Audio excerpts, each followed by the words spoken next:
Morning, everybody. So first off, so for daily stand-ups, so I'm gonna ask everybody that is even close to stand up, even though you're in your seats. Like we talked about yesterday, body posture, kind of getting things started off on the right foot. So everybody up, much appreciated. Winners from last week. So we had the daily featured AC Habit Challenge. So the first day, plan your day right. Get your day started before you come into work. Olivia did a fantastic job. We have these Vivial flashlights that we are giving out.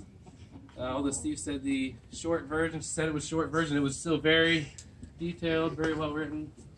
Well done.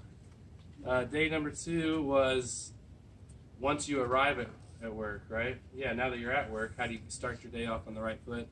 And I believe it was Gemma was day number 2. Where's Gemma at?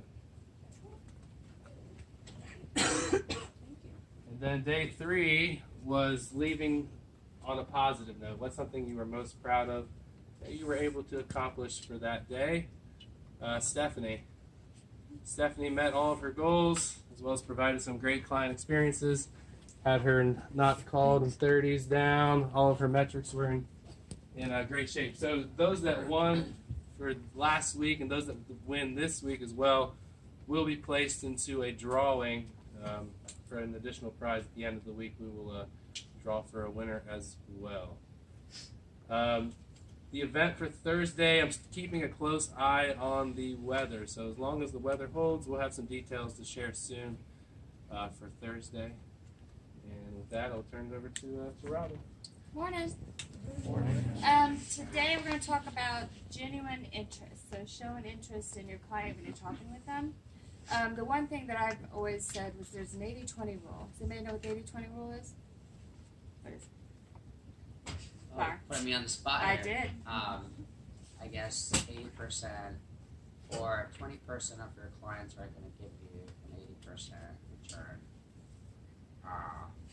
No. Sort of. Well, 20% of things you do give you 80% returns.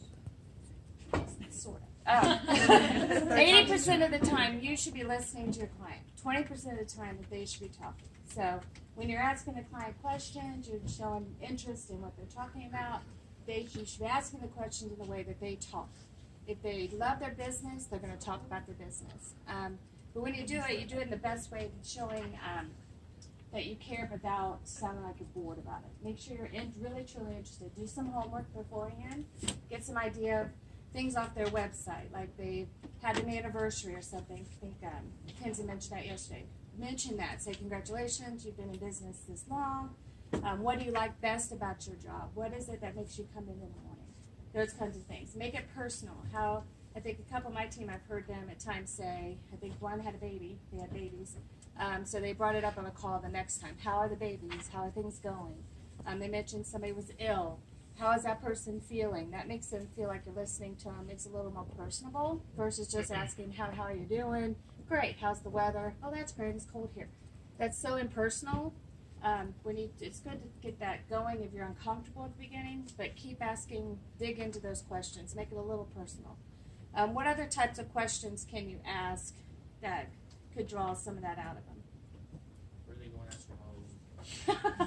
Okay, that's good. Do they have kids going Halloween? That's a good one. Yep. Something that also helps to get more out of the business is what kind of jobs they do like a service. What kind of jobs have you done recently? What kind of jobs have you done that you really like? That's good. Yeah. You get near the end of the year asking their goals, what they want to do for this year, how many more jobs do they want to get, do they want to add a new employee, do they want to add a new truck, that kind of stuff. Anything else? One I asked yesterday was, do you have any new products or promotions? And I was able to find out that they have this cutting edge product that nobody else in the area is doing. So I was able to submit that as a content idea. Oh, great. So he was really excited about it. So Good. it was cool. That's good. There's some other things like what do they like about their job? Somebody it's just interest. You mentioned that you love an activity. Say how long you've been doing that. That sounds great.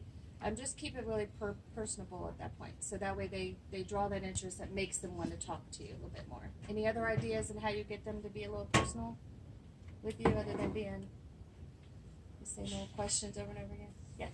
I listen for things in the background like dogs, babies, kids, noises, loud noises, construction people. Are you on the job? You know, so I listen to those types of things as cues to ask those questions. Yeah, remember to make notes in your system about it too. You can always ask about it later in other calls. Keep it focused. I think they like that when you make it a little more personal with them, then they're more likely to call. They're not just going to say, well, Brandy's going to call me and say, hey, I got to talk about that again. Well, they know her. They know what's going on. Same with when Christine calls. That's the same thing. They're going to know, hey, that girl, I love her. I'm going to talk to her some more. So if you make it a little more personable, I think you're going to see that engagement come up a little bit. Okay. Any questions? All right, I'm going to pass it on to our featured presenter, Miss Becky Van Dyne. Hold the applause. So you are. Okay, to get the day started, we're going to do a quick trip, a little jog around the building here. So, ready? Okay. No. Ron, which part? All right. How do you do it? Yay, come proud. All right. So, I like to create a unique customer experience, right? Like everybody else, and kind of along the lines of what Robin said, right? Everybody is different. I think not all customers are created equal, right? We have those customers that really kind of have no clue as what's going on, and then you have those customers that know a little bit too much, right? They think they do. So you have to adjust accordingly to their needs, and then to their abilities, and to their personalities. So I think when you adapt with their personality, which I think I'm pretty good at, you kind of develop that trust and rapport. And with that, along comes a lot of engagement, right? So, for example, I'm working with a gal named Judith, knows nothing about digital at all. I mean, she couldn't even tell you what she had, right? But we do know she has a Facebook page that she can't get rid of from Hybrid. So, with customers like that, I'll go above and beyond. I was on the phone with Haibu along with Corey's help to try and get that Facebook canceled for her. And, it pays off because just yesterday she said, God bless you. She said, she goes, you're the only one that's ever been able to help me. She goes, without you and your company, I don't know what I do. So, right, those are the kinds of things that kind of keep me going there, right? And then on the opposite end, we've got Dave. He owns a marina in New York, and he's pretty ornery, I'm not going to lie. The other day, he told me he loved me, and he said, don't you have anything to say back to me? And I said, you're awesome. So he appreciates that. I rein him back in. I think he likes that he can get his little, his fun little digs in and little orneriness, and I respond in a professional manner, but I'm able to rein him back in. So I think that's what he appreciates about me, the fact that, okay, I'll let you do your fun little joke there. So he respects that. As a result, the program is killing it, right? So I think it's all about knowing who you're dealing with and adapting accordingly. So, and I think if you have their trust and loyalty, then you have, 90% of what you need to have a successful campaign or any type of advertising. So, and then with that said, one of the things I like to do to reassure my customers, make them feel like, hey, we're all on the same page here. A tagline that I typically use is, if you succeed, we succeed. So they respond to that, right? Because they know that we're equally as invested in making sure that they do well. So those are just some of the things that I do to, kind of ensure that great customer experience. Good. Good. Let's go ready for that job. All right, ready? All right. Okay, so now who wants to draw? Do you want to draw for me? Sure. To challenge you? Sure. Oh, what is that? Ooh. All right. Okay. We have Dan Velasquez. Where's he at? Right over here in the corner. All right. It's you and me, buddy. Okay, challenge is at 4:45 seems to be the time of the day. So give me a call where you showed genuine interest by asking good quality questions. At 4:45? By 4:45. Oh, okay. Oh, by 4:45. Okay. Okay. Get Then that we- to me.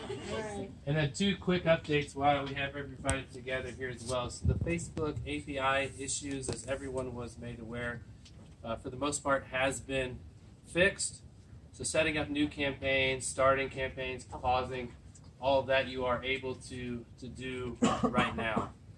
One thing that we're still experiencing is some of the data seems to be a little off. So I wouldn't focus too heavily right now on the results with the clients, but make sure that we do have the correct ads running. That if there's new ads that need to be going now, we can get those up. The ones that have come through new sales, we can go ahead and get those connected and get those started.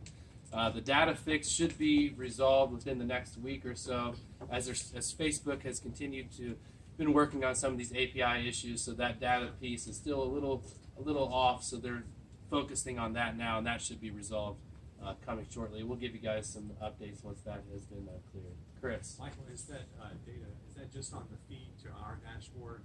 What if we had access to Facebook and looked at the analytics there? Would those be closer to accurate? Or is that still an issue as well?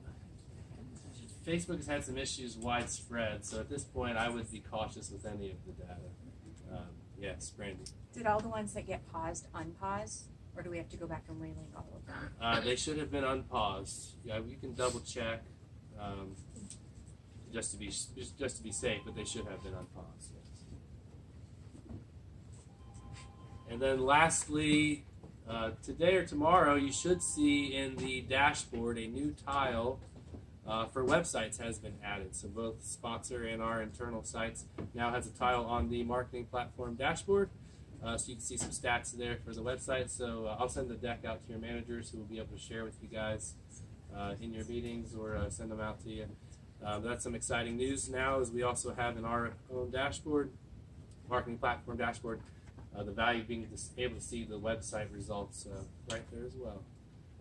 And with that, that's all I've got. Thank you guys, and make it a great day.